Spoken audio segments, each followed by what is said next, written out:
4층까지는 또 모르겠는데 2층, 3층은 그렇게 또 적극적이지 않을 가능성이 또 있죠. 네. 이게 왜 그러냐면 제가 그 마음을 되게 잘 알아요. 저도 탑층도 있고 네. 반지하도 있거든요. 근데 반지하인 나한테까지 옥상 방수할 때 돈 달라 그러면 약간 저는 협조합니다. 네. 근데 속으로 생각이 좀 들죠. 이게 뭐 옥상이랑 나는 별로 연관성이 없는데 그래서 저는 항상 딜을 해요.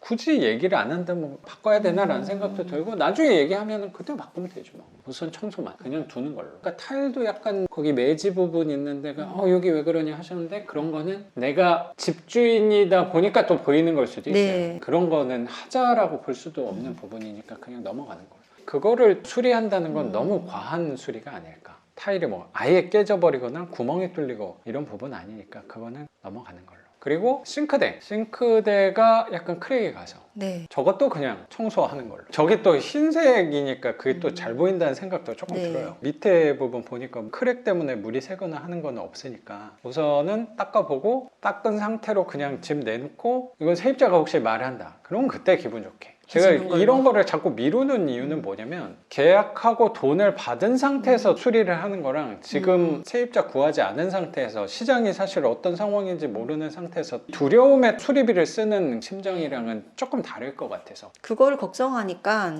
손을 대야 될 게 너무 많이 보이더라고요. 맞아요. 그거 한도 끝도 없어요. 제가 진짜 걱정을 진짜 많이 해봤어요. 근데 또 한편으로는 사용상의 문제가 없으면 괜찮다는 선생님 말씀을 생각하면서 다시 생각을 해보면 손을 댈 게 없는 거예요. 그렇게. 나는 안 될 거야. 아무튼 선생님이 뭐 되고 싶다면 되게 말리진 않겠습니다. 네. 근데 나는 안 할 거야. 요것도 막 고민스러웠잖아요. 몰딩이 벽지도 좀 떨어져 있고 이걸 화려한 무늬를 또 가려놔가지고 이것도 도배 철거할 때 철거할 수 있으면 그냥 민무늬여도 되잖아. 여기에 네. 뭔가 쇼파가 들어가든 가려질 부분이니까 그냥 도배지로 덮여도 이 모양 없어도 전혀 상관없을 것 같아요. 최대한 아무것도 없는 편으로 만들어 놓는 것도 좋을 것 같아요, 선생님. 그리고 저 후드만 그래도 10년 된 거잖아 어쨌든. 투명도 다 했을 것 같거든요. 후드는 그래 비싼 것도 아니니까 한 10만 원 초반이면 새 걸로 바꿀 수 있을 거예요. 후드만 배서랍장은 놔두고 후드만. 저거 네. 규격장이에요.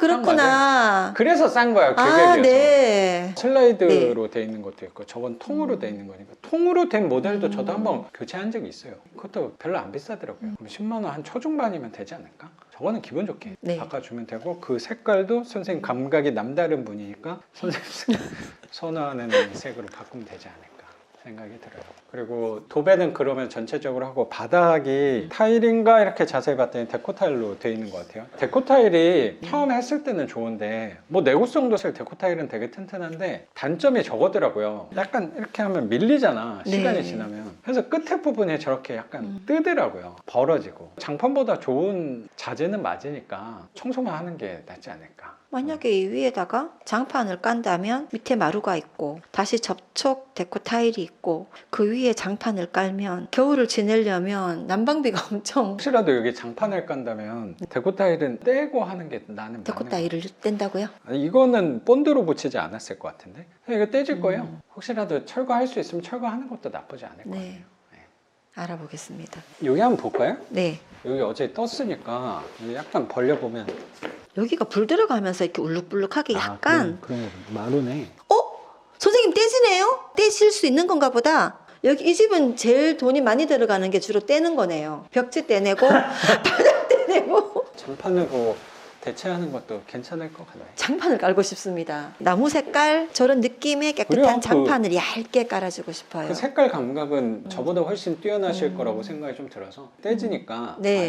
이런 거 남편분 시켜요. 네. 이것도 사람 써서 하면 아까우니까 내가 할 수 있는 거는 웬만하면 난 내가 하는 것도 좋은 것 같아서. 저기를 제가 살살 한두 개 떼보고 떼지면 남편을 전격 투입하겠습니다. 그래요. 든든한 지원자가 네. 있으니까 그 좋은 방법이라고 생각합니다. 선생님. 그렇게 해야 남의 집이라도 사시는 분 마음이 편안하시고 서글픈 마음이 안 들 것 같아요. 남의 집에 새로 살아도 막 너무 그러면 좀 서글픈 마음이 들 것 그럼요. 같은 생각도 네. 들고. 최근에 서글픔을 많이 겪고 있기 때문에 마음고생을 사실 좀 했잖아요. 네. 갑자기 사시던 집이 경매에 넘어가서 다행히 보증금은 손해를 안 봐서 네. 오히려 이 위기를 기회로 삼자라는 네. 취지가 좋은 것 같습니다. 선생님. 그 얘기도 이따 자세히 한번 여쭤보고 시기가 딱 맞아 떨어졌어. 저 방에 천장 부분이 네. 누수가 있는 것 같아요. 곰팡이가 좀 쓸고 벽지가 떨어져서 옥상에 한번 다시 올라가서 보니까 거기가 마침 옥상 방수가 박혀져 있고 네. 크랙이 좀 가 있으니까 옥상 방수 보수제 같은 게 있더라고요. 그것도 남편분 시키면 좋을 것 같아요. 이것도 사람 쓰면 비싸거든 그런 거. 저희 친정 아버지가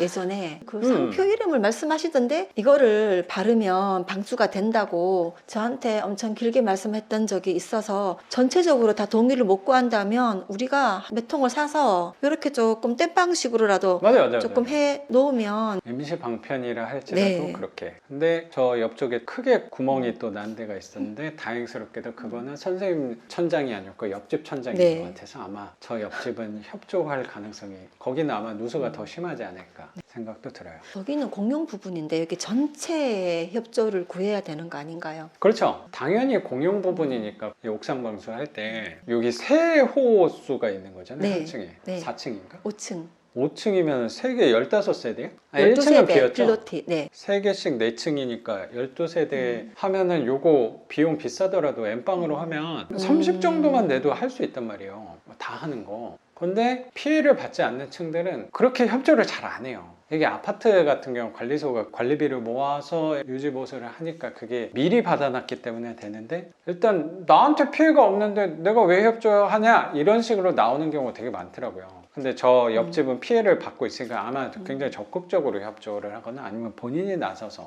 근데 다행스럽게도 여기 반장님이 또 계시니까 네. 우선 하기 전에 한번 물어는 봐야지. 하는 게 어떠냐. 탑층 주인들은 적극적으로 협조하지 않을까. 근데 그게 특히 4층까지는 또 모르겠는데 2층, 3층은 그렇게 또 적극적이지 않을 가능성이 또 있죠. 네. 이게 왜 그러냐면 제가 그 마음을 되게 잘 알아요. 저도 탑층도 있고 네. 반지하도 있거든요. 근데 반지하인 나한테까지 옥상 방수할 때 돈 달라 그러면 약간 저는 협조합니다. 네. 근데 속으로 생각이 좀 들죠.